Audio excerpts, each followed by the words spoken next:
Binationaux BXL. Et la chaîne YouTube qui vous montre les binationaux congolais d'Europe. Les binationaux de Belgique, France, Allemagne, Grande-Bretagne, etc.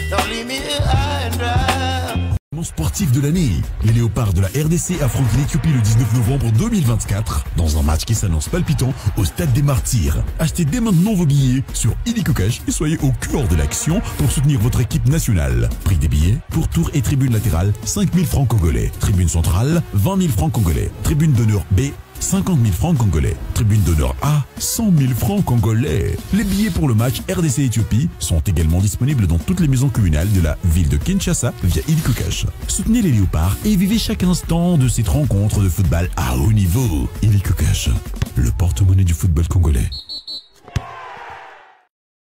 Bonjour à tous, nous sommes le mardi 19 novembre 2024, jour de match RDC-Éthiopie comptant pour la 6e journée des éliminatoires de la CAN 2025, une CAN qui va se dérouler du côté du Maroc en décembre 2025, donc un peu plus d'une année après. Donc voilà, c'est la dernière journée. Je ne suis pas seul pour parler de ces sujets, les sujets concernera bien entendu cette rencontre qui va opposer la RDC à l'Éthiopie. Je suis avec Gino Links de la chaîne Diasco Foot officielle, le miroir du football de la diaspora congolaise. Nous allons essayer d'analyser un peu cet avant-match, les enjeux de cette rencontre éventuelle, parce qu'il n'y a pas vraiment beaucoup d'enjeux vu que la RDC est déjà qualifiée, l'Éthiopie déjà éliminée. Donc on peut trouver une motivation peut-être dans la composition de l'équipe, parce qu'il y a des joueurs qui n'ont pas encore presté jusque-là une seule seconde avec les Léopards depuis le début de ces éliminatoires. Donc on va voir si quels joueurs éventuellement pourraient être présents. Donc Gino Lix va peut-être vous donner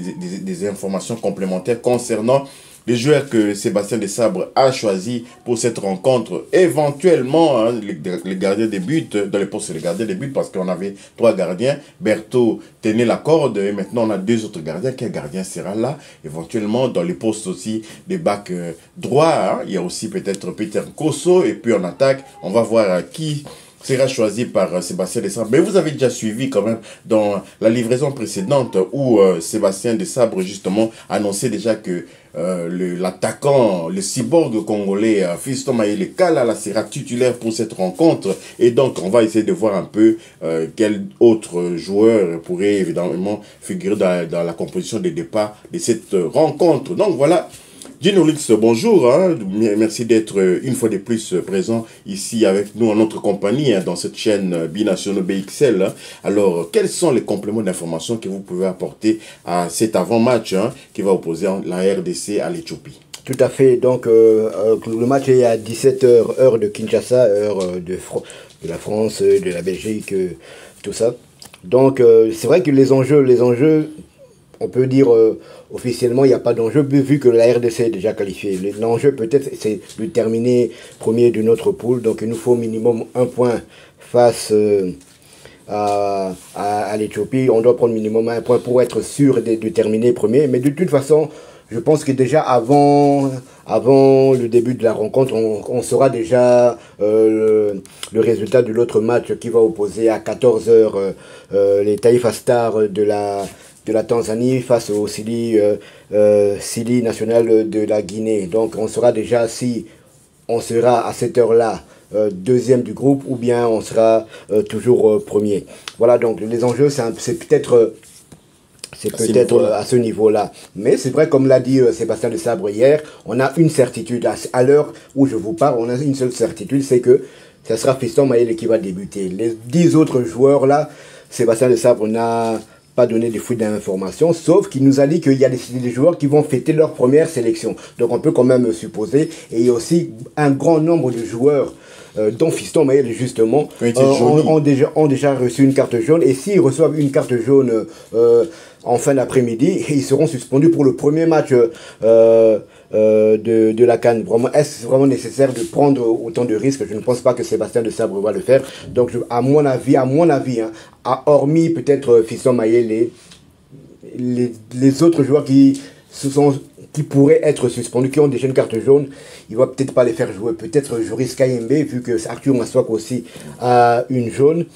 Mais on verra un peu. Donc on a une certitude qu'il a dit qu'il va faire tourner. Il a aussi dit qu'il y a des joueurs qui vont fêter leur première sélection en fin d'après-midi. Donc on peut déjà supposer que ce soit Fayoulou qui n'a pas encore joué un match officiel avec les Léopards, Peter Kioso qui n'a pas encore joué un match officiel avec les Léopards, et Rocky Bouchiri qui n'a pas encore joué aussi un match officiel avec les Léopards. Donc il a dit que ces joueurs-là devront montrer que il pourra compter sur eux. Donc les enjeux, c'est peut-être pour ces joueurs-là qui n'ont pas encore eu de temps de jeu en match officiel, de montrer de quoi ils sont capables, car comme l'a dit Sébastien Desabre, les places sont de plus en plus chères.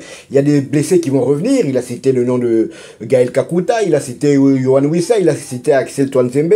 Il y a d'autres joueurs aussi qui sont susceptibles de nous rejoindre. On parle souvent de Kapwadi qui a déjà montré son enthousiasme et sa volonté de rejoindre la tanière. On peut parler aussi d'un autre joueur qui évolue du côté de la Pologne aussi, un attaquant qui s'appelle Pululu Nsingi. Je pense qu'il évolue au club qui a terminé champion de la Pologne. Et il joue en Europa League Conférence. Et c'est le deuxième meilleur buteur de l'Europa League Conférence. Donc il y a certains joueurs qui peuvent encore rejoindre la tanière. Donc l'objectif, c'est le mois de mars. Le mois de mars, à partir de ces joueurs, surtout, moi je parle surtout des joueurs qui n'ont pas beaucoup de temps de jeu, hein, qui n'ont pas encore eu du temps de jeu, peut-être comme je vais les réciter, Fayoulou, Kioso et Rocky Bouchir. On peut aussi citer par exemple Nathanael Mbouko qui va sûrement avoir un peu plus de temps de jeu. On peut citer aussi William Balikusha qui va avoir un peu plus de temps de jeu. Donc ces joueurs-là, les enjeux sont plus pour ces joueurs-là parce qu'il y a quand même on a quand même des certitudes, hein. On a quand même des certitudes. Chancel Mbemba, donc voilà, Inonga Baka, Arthur Maswaku, Joris Kayembe, donc sauf pépin physique, ces joueurs-là sont quasi certains d'être là. Dylan Batoubissika, normalement aussi, devrait avoir du temps de jeu parce qu'il a été ménagé il y a 3 jours face à la Guinée. On espère vraiment qu'il sera à 100% pour ce match-là. Voilà, donc les enjeux sont vraiment ceux-là et on espère que les joueurs qui seront sur la pelouse en fin d'après-midi vont tout donner et vont nous donner un spectacle et pourquoi pas une victoire avec un écart quand même conséquent. Moi je dirais pourquoi minimum un 3-0. Donc je veux quand même vous citer les joueurs qui ont déjà une carte jaune. Ils sont au nombre, avant le match face à la Guinée, ils étaient au nombre de 6. Donc il y avait Théo Bongonda, il y avait Arthur Maswaku, il y avait Samuel Essende, il y avait Fiston Mayele, il y avait Samuel Mutusami et un que j'ai oublié, son nom viendra. Mais à tous ces joueurs se sont ajoutés, malheureusement aucun de ces joueurs n'a pris une carte jaune face à la Guinée, donc ils sont toujours susceptibles d'avoir une carte jaune à ce match. Donc à ces joueurs, il faut encore ajouter Elia Mecha qui a reçu une carte jaune en première mi-temps face à la Guinée, plus Joris Kayembe qui a été jauni aussi. Donc ils sont au nombre de 7 ou 8 en tout cas. Le nom du 8e va me revenir, mais en tout cas 8 joueurs sont sur la menace d'un carton jaune et comme l'a dit l'entraîneur hier, Fiston Mayele débutera la rencontre. Donc il y a déjà un joueur qui s'est jauni qui va débuter la rencontre. Bon, parmi les joueurs aussi qui sont susceptibles de revenir, j'ai oublié quand même Cédric Bakambu. Cédric Bakambu qui est quand même à l'heure actuelle le meilleur buteur du Léopard en exercice. Ainsi que peut-être Gadi Diangana parce que des sabrages aussi. Voilà. Donc il y a encore la porte n'est pas encore fermée. Hein. On est encore loin du compte. On est encore loin du 25 décembre 2025 où on est loin du mois de décembre 2025 où au moment où va se dérouler la CAN, donc beaucoup de choses peuvent se passer. Il y a aussi des locaux qui peuvent émerger dans notre temps. Mais merci à ceux qui nous ont permis à se qualifier. Mais la RDC ne doit pas être là pour récompenser, donner des cadeaux. C'est les meilleurs qui doivent jouer. Hein.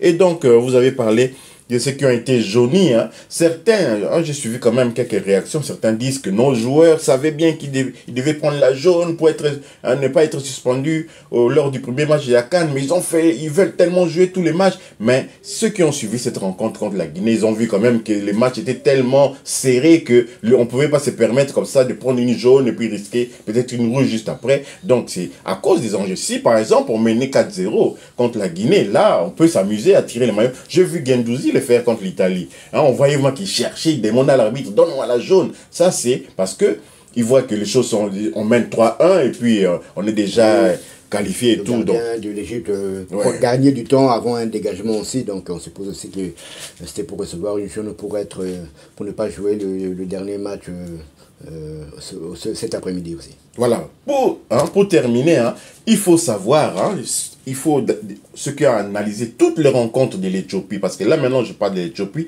toutes les rencontres de l'Éthiopie, il faut savoir que cette équipe domine dans le jeu. Hein. Ils ont un football là en triangle, les tiki-taka là, ils les font, ils restent disciplinés en toute épreuve dans cette disposition.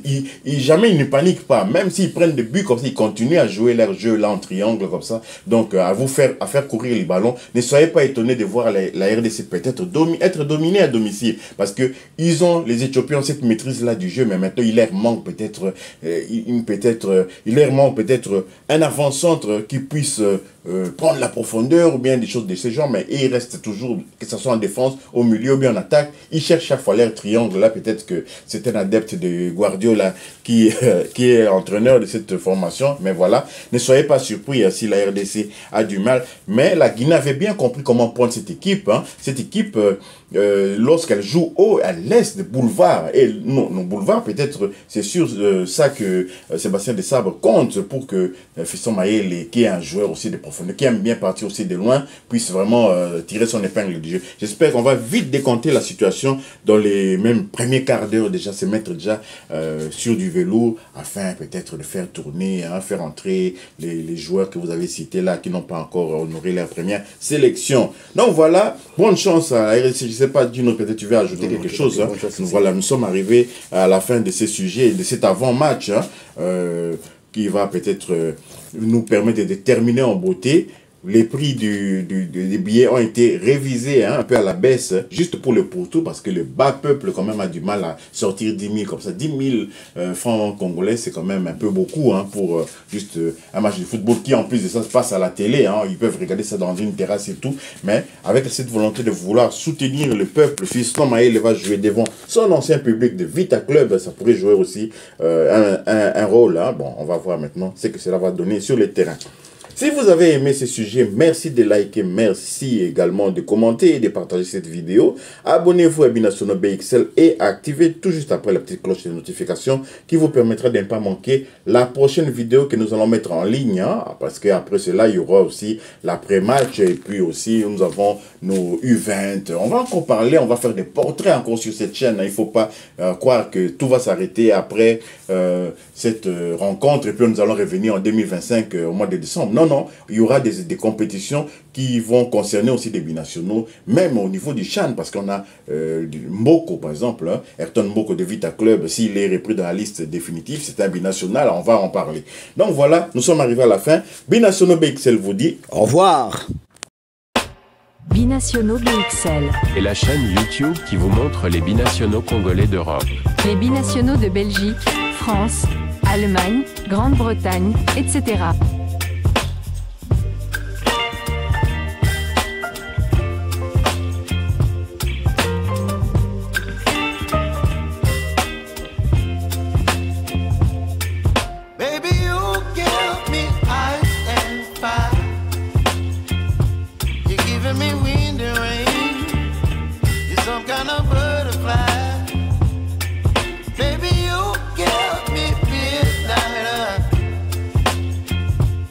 Whip up my appetite.